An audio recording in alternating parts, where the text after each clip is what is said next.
क्या ये सही समय है मार्केट में इन्वेस्टमेंट करने के लिए? अगर शॉर्ट में आंसर चाहिए तो नहीं, ये राइट टाइम नहीं है मार्केट में फ्रेश एंट्री के लिए। लेकिन अगर आप कोई सिप कंटिन्यू कर रहे हैं तो उसको कंटिन्यू रहने देना चाहिए। और आपका अगर पैसा इन्वेस्टेड है तो उसको इन्वेस्टेड ही रहने देना चाहिए, क्योंकि बुल मार्केट में टॉप कोई नहीं जानता है। और जो इन्वेस्टेड अमाउंट है वो इन्वेस्टमेंट अगर रहेगा तो ही आप बड़ा पैसा बनाओगे।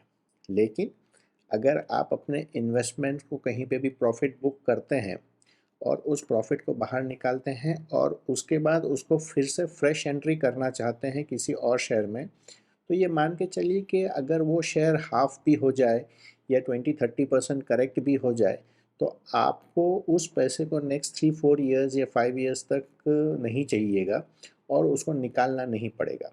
अगर ये पैसा आपको इमीडिएटली कहीं पे ज़रूरत है तो उसको मार्केट में से निकाल लीजिए। लेकिन अगर आप 3-4 साल या 5 साल तक उसको रहने दे सकते हैं और आपका पैसे में अगर वॉलेटिलिटी आती है या इन्वेस्टेड हैं और उस इन्वेस्टमेंट को आपको बहुत ज़्यादा टाइम तक नहीं चाहिएगा, तो आप उसको रहने दे सकते हैं।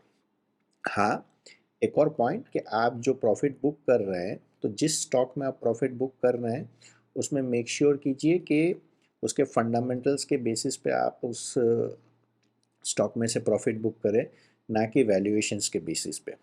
माने अगर एक कंपनी की अर्निंग्स और प्रॉफिट ग्रोथ और सेल्स ग्रोथ अगर आती रहेगी, माने एट अ 10, 12, 15% CAGR, तो उस स्टॉक में आपको बहुत ज़्यादा नुकसान नहीं होगा।